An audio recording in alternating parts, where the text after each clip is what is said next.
അപ്പോൾ ഇന്ന് ഒരു എന്താ മോർണിംഗ് വ്ലോഗാണ്.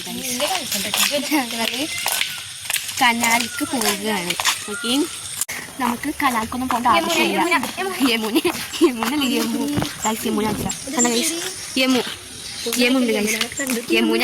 യമുന അതിൻ്റെ പേര്. നമുക്ക് കനാലിക്കൊന്നും പോകണ്ട കേട്ടോ. ഇവിടെ തന്നെ ഇഷ്ടമാതിരി കനാല് കോച്ചിന്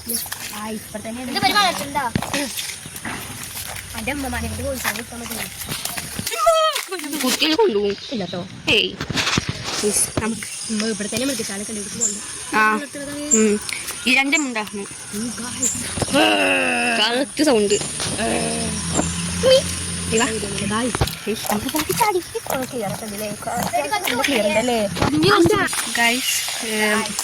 കുറച്ചും കൂടി ഉള്ളു ടോഞ്ഞ് വരുന്നത്. ഞങ്ങളുടെ അസിസ്റ്റന്റ് ആണ് ഗൈസ്. കോട്ടൊക്കെ പിടിച്ചിട്ട് ഞങ്ങളുടെ അസിസ്റ്റന്റ് ആയിട്ട് നമുക്ക് നമ്മളങ്ങനെ നമ്മൾ ലക്ഷ്യസ്ഥാനത്തെത്തിക്കൊണ്ടിരിക്കുകയാണ്. ഉമ്മച്ചി ഞങ്ങൾ പറഞ്ഞിട്ട് വെള്ളം ഉണ്ടാവുന്നുണ്ട്. തോന്നിയിട്ടില്ല ഗൈസ്. ഇത് പിന്നെ എന്താ ചെയ്യാൻ ഗൈസ്. നമ്മൾ വെറുതെ ഇങ്ങോട്ട് വന്നത് നമ്മൾ എന്താക്കാനാ തിരിച്ച് വിൽക്കണ പോകട്ടെ ഗൈസ്. നമ്മൾ ചമ്മിനാറി തിരിച്ച് വീട്ടിലോട്ട് പോകുകയാണ് ഗൈസ്.